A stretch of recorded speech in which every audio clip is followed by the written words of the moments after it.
కొన్ని పిలిపించారా వాళ్ళ నాన్నగారిని? మీ నాన్న నీ వైపు కూర్చోకుండా అటు కూర్చున్నారు. నమస్తే అండి. మీ పేరు? సత్యనారాయణ అండి. సత్యనారాయణ గారు. ఎక్కడండి మీ ఊరు? ఇక్కడ హైదరాబాదే. మీ అమ్మాయి ఏం చేసిందో తెలుసా? తెలిసే వచ్చి ఉంటారుగా మొత్తం. మరి ఏంటండి ఇది పద్ధతేనా? ఏం న్యాయం కావాలి అమ్మాయికి? అల్లుడికి. ఏ అల్లుడికి? ఇక్కడ కాబోయే అల్లుడికా అయిన అల్లుడికా? సొంత అల్లుడికి అండి. సొంత అల్లుడికి ఏం న్యాయం కావాలి? మా అల్లుడు మంచివాడే, బిడ్డ మంచిది కాదండి. బిడ్డ మంచిది కాదు, మరి 4 పీకలేకపోయారా? ఇది తప్పమ్మా, ఇలా చేయకూడదు అని చెప్పి వస్తాను డాడీ ఇప్పుడు బయటికి పోతాను పోవటం. ఇప్పుడు అల్లుడు వస్తుంటేనా మా అమ్మాయి అడిగేదాన్ని. ప్లస్ ఈ అమ్మాయి ఇక్కడ కూర్చుని మీ అల్లుడు గారి క్యారెక్టర్ కూడా కరెక్ట్ కాదు, అతను బిజినెస్ పని మీద వెళ్ళి అక్కడ వేరే సెటప్ పెట్టవలసి నా దగ్గర రావట్లేదు కాబట్టి నేను ఇక్కడ మొదలు పెట్టాను అంటున్నా. అలా లేదండి, మంచోడు మీ అల్లుడు, బిజినెస్ గురించే కష్టపడు. మరి మీ అమ్మాయి యొక్క పెంపకం లోపం అని అనుకోవాలా, లేదంటే మీరు బాగానే పెంచారు? మధ్యలో వచ్చిందండి. ఏంటి ఏం వచ్చింది మధ్యలో? మాయమాలు చెప్పడం. సరే మీ అమ్మాయి అలా చెప్తుంది, మరి ఈ అబ్బాయితో మాట్లాడారా మీరు? మేము మాట్లాడు, ఇది తప్పు కదా అని చెప్పి. తెలుసా ఈ అబ్బాయి ఎవరో? తెలుసా? తెలియదండి. ఆ అమ్మాయి ఎందుకు అలా బిహేవ్ చేస్తుందో తెలుసా? ఈ అబ్బాయి గురించే. ఈ అబ్బాయి ఇంతకుముందు సంఘటనలు ఉన్నాయా మీ ఆడపిల్లలాగా గాడి తప్పటం? లేదండి, ఎప్పుడు లేదు, ఇదే ఫస్ట్ టైం. First time. ఏదో 5 రోజుల్లో పరిచయము, ఆ అబ్బాయి ఇంటికి వెళ్ళటం, ఆ అబ్బాయితో శారీరకంగా కలవటం, ఆ అబ్బాయి నాతో పాటు ప్రయాణం ఒప్పుకోకపోతే ఆ అబ్బాయి మీద కేసు పెడతానని థ్రెట్ చేస్తుందంట. ఏంటి మీ అమ్మాయి గురించేనా మీరు? అంటే ఏంటి ఉధృతం ఎక్కువ, ఊపు ఎక్కువ మీ అమ్మాయికి? ఏంటి మా అమ్మాయి అంత అంత ఇది కాదండి, అసలు ఆ ఇంట్లో ఉండదండి, ఉండదు. వీళ్ళు లవ్ మ్యారేజా? మీరు చేసిన పెళ్లి అరేంజ్డ్ మ్యారేజా? మరి వీళ్ళిద్దరు భార్యాభర్తల సంబంధం బాగుండదని చెప్పారంట. బాగానే ఉన్నదండి, బాగానే ఉంది. మీకు ఎప్పుడు కంప్లైంట్ చేయలేదు? ఇద్దరు పిల్లలు అయ్యారు, పిల్లలు ఉన్నా బాగానే ఉన్నారు. ఎవరికి? వాళ్ళకి 2 పిల్లలు ఉన్నారా? ఆ అమ్మాయికి 2 పిల్లలా? పెళ్ళే 2 సంవత్సరాలే అయ్యింది. పిల్లలు ఉన్నారా నీకు? ఇందాక ఏం చెప్పావు నువ్వు? లేరా? అబద్ధం అడగద్దు. ఏం మాట్లాడుతున్నావు? ఏమా నీకేమైనా క్రాక? భర్త అంటే మంచోడు కాదు నీ దృష్టిలో, తండ్రి మంచోడు కాదు, ఈడెవడో దొరికాడు ఈయన మంచోడు నీ దృష్టిలో. పిల్లలు కన్నా పిల్లలన్నా కన్నావా? అది కూడా గుర్తులేరా? లేరా? అబద్ధం అడగద్దు. 2 పిల్లలు అండి? 2 పిల్లలు. వాళ్ళకి పెళ్ళి ఎంతకాలం అయిందండి? అబ్బాయి పెళ్ళి ఎంతకాలం అయింది? 3 సంవత్సరాలు అయింది. 3 సంవత్సరాలు అయిందా? 2 పిల్లలు. ఏదైనా అనాథాశ్రమంకి ఇచ్చేసావా లేదంటే అమ్మేసావా పిల్లల్ని? మరి అతను ఉన్నారా అంటున్నారు, మీరు లేరు అంటున్నారు. ఏది నిజం? అల్లుడు తాతండు. మీ అల్లుడు ఎక్కడో బయట ఏదో ఊర్లో ఉంటాడంట. ఇక్కడే ఉండండి. మీ అమ్మాయి క్యారెక్టర్ ఇప్పుడు మీకు తెలిసింది కదా. ఈయన ఒక్కడే బలిపోసవా, ఇంకెవరైనా బలిపోసలు ఉన్నారా? పెళ్ళైన 3 years లో పిల్లల కంటానికి ప్రెగ్నెన్సీకే సరిపోయింది. ఈ అమ్మాయి బిహేవియర్ ఇలా ఉంది అని మీరు ఎవరికి ట్రీట్మెంట్ కి చూపించలేదా? ఇప్పుడు పిల్లల్ని సాకేది ఎవరు? మీ అల్లుడు గారు సాకుతున్నారు చేయడం తర్వాత. సరే మీ అల్లుడు గారు ఇక్కడ ఊర్లలో తిరుగుతూ ఉంటారంట కదా, ఇంట్లో టైం స్పెండ్ చేయారంట కదా. మీ అల్లుడిని తీసుకొచ్చారా? సబాష్. పిల్లల్ని కూడా తీసుకొచ్చారా? మీ ఆయన కూడా ఇక్కడే ఉన్నాడంట తెలుసా? సరే మీ ఆయనతో మాట్లాడతాను అన్నావుగా, ఇక్కడే మాట్లాడుతూ గాని. మీ అల్లుడి గారి పేరేంటి? సంతోష్. పాప ఆయన జీవితంలో ఏముందో ఆ సంతోషం. సంతోష్ గారు, పిల్లలు ఎక్కడ ఉన్నారు? ఇంట్లో ఉన్నారా? ఇక్కడికి ఎందుకు వచ్చారో తెలుసా మీరు? తెలుసు. పక్కన ఎవరు? వైఫ్. మీ ఆవిడ. ఎదురుగా వాళ్ళు? వాళ్ళ ఫాదర్ బాయ్ ఫ్రెండ్. మీ ఆవిడ బాయ్ ఫ్రెండ్ అనే విషయం తెలుసా మీకు?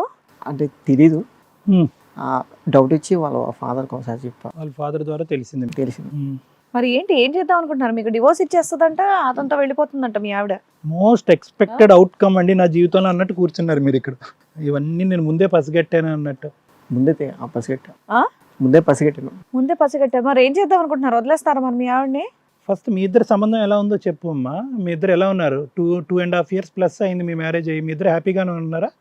మా ఆవిడకి ఎక్కువ సెక్స్ పిచ్ అంటే ఎక్కువ అండి. సెక్స్ కోరిక ఎక్కువ. అది నువ్వు అందుకోలేకపోతున్నావు ఆ ఊపు? అందుకుంటా, కాకపోతే బిజినెస్ పని బయటికి వెళ్ళినప్పుడు.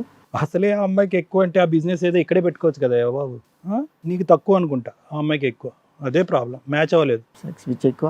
ఆ అబ్బాయి ఏమొచ్చి ఫస్ట్ మీటింగ్లోనే ప్రపంచం చూపెట్టాడు. నా డెలివరీ టైంలో డాక్టర్లకి చెప్పలేదా మీరు అమ్మాయికి ఇట్లా కొంత ఎక్స్ట్రాగా ఉందండి, ఇట్లా మీకు కొంచెం కష్టం అవుతుందని చెప్పారా? చెప్పలేదా? చెప్పలేదు. అంటే వెంటనే అంత షార్ట్ టైంలో మినిమం పిల్లలకి ఒక 2 years 3 years గ్యాప్ అయితే కామన్గా డాక్టర్ సజెస్ట్ చేస్తారు. డెలివరీ అయిందో పసిపిల్లోడి చేతిలో ఉండగానే మళ్ళీ ప్రెగ్నెన్సీ అని కూర్చుంది కదా ఆవిడ. అప్పుడు మీకు అర్థం కాలేదా ఇది ఏమన్నా ట్రీట్మెంట్లు ఇప్పించాలేమో అని? నువ్వు ఊరు వెళ్ళకుండా ఉంటే 5 పిల్లలు పుట్టేవారేమో నీకు. ఈ అమ్మాయి స్పీడ్కి ఊరు వెళ్తేనే 2. ఏం చేద్దాం ఇప్పుడు? ఆల్రెడీ నీకు తెలిసిపోయింది ఒక విషయం. ఇక్కడ ఈ అబ్బాయి భయపడి చేస్తున్నాడు, ఇక్కడ పైగా ఎదురు కేసు ఫైల్ చేస్తానని బ్లాక్మెయిల్ చేస్తుంది మీ ఆవిడ. ఏం చేద్దాం? ఒక తండ్రి, ఓ భర్త, ఒక లవర్. ఫస్ట్ టైం అనుకుంటే ఇలాంటి కాంబినేషన్లో ఏమి ఎవరికి అతను అసలు ఏ షాకింగ్ లేకుండా ఇక్కడ కూర్చుని అతను ఎవరంటే బాయ్ ఫ్రెండ్ అండి అని. అంటే వీళ్ళందరికీ ముందే తెలుసు అనుకుంటా ఈ అమ్మాయి ఇలా అని చెప్పేసి. తెలిసే చేసుకున్నారా? ముందు తెలుసా మీకు ఇలా? నాకు తెలియదు. తెలీదు. మీకు తెలిసి ఈ అబ్బాయి ఒక్కడనే ఇంకా ఎవరైనా ఉన్నారా? తెలీదా. ఇంకా అసలు నువ్వు కనిపెట్టాక నువ్వు ఖాళీ చేయలేవు. ఈ పని ఆ పనే సరిపోయింది నీకు. సో నిజంగా నీకు బిజినెస్ బయట ఉందా లేదంటే ఈ అమ్మాయిని తట్టుకోలేక బయట తిరుగుతున్నావా? లేదు, బయట ఉందమ్మా. వెళ్ళి వస్తూ ఉంటా. వెళ్ళి వస్తూ ఉంటావు. మరి ఏం చేద్దాం అనుకుంటున్నారు చెప్పండి?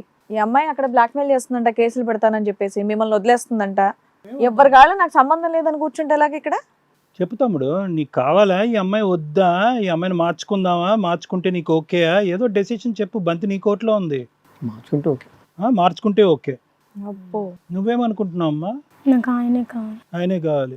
నువ్వు ఇంతే. మీరు మరి అతను బిజినెస్ పరం మీద వేరే ఊరు వెళ్తే వేరే ఆయన కావాలా? మరి అలాగే ఉంది లెక్క. నేను నీకు అన్న తండ్రి వద్దు, నీకు 2 పిల్లల్ని కనిపెట్టిన తండ్రి వద్దు, ఎవడో ఎదురుగా ఉన్నవాడు కావాలా. ఆయన భార్య పిల్లలు ఉన్నారు, వాళ్ళ కుటుంబం ఉంది. మీ ఆయన ఎట్లా డబ్బు కోసం అట్లా వెళ్ళి మీకు ఇంపార్టెన్స్ ఇస్తున్నాడు, ఈయన వాళ్ళ కుటుంబానికి ఇంపార్టెన్స్ ఇస్తాడు. నువ్వెవరు ఆఫ్టర్ ఆల్. ఏం చేయాలో చెప్తాం వినండి తర్వాత. మీకు ఇప్పుడు ఈ అమ్మాయి కావాలా? మీ ఫ్యామిలీతో మీరు కంటిన్యూ అవుతారా? నేను మా ఫ్యామిలీతో కంటిన్యూ అవుతున్నాను. ఈ అమ్మాయితో మీకు ఎటువంటి రిలేషన్ అనేది వద్దు ఇంకా? వద్దు. మరి ఏమంటారు? ఆ అమ్మాయికి ఫైనల్గా ఏమైనా క్షమాపణ చెప్తారా? ఏదో ఒకటి ఉంటుంది కదా ఆలోచన. ఇప్పుడు ఆ అమ్మాయి అంత ఈజీగా వెళ్ళేటట్టు లేదు కదా. ఏం మాట్లాడాలనుకుంటున్నారో ఆ అమ్మాయితో ఒక్కసారి మాట్లాడండి, తర్వాత నేను చెప్పేది చెప్తాను. మీ ఇద్దరు ఇంటరాక్షన్ లేకుండా మేమేం మాట్లాడతాం? ఇప్పుడు ఆ అమ్మాయిని ఎదుర్కొంటూనే ఉంది. మీరేం రిక్వెస్ట్ చేసుకుంటారో రిక్వెస్ట్ చేయండి. ఆ అమ్మాయి ఏం చెప్తుందో ఒక్కసారి విన్న తర్వాత చెప్తాను నేను. సో నేనైతే నా ఫ్యామిలీకి ఇంపార్టెన్స్ ఇద్దాం అనుకుంటున్నాను. సో ఇది కంటిన్యూ వద్దు, జస్ట్ ఇదివరకే స్టాప్ చేద్దాం అనుకుంటున్నాను నేను. నేనైతే ఆయనతో ఉండాలనుకో. ఆయనతోనే?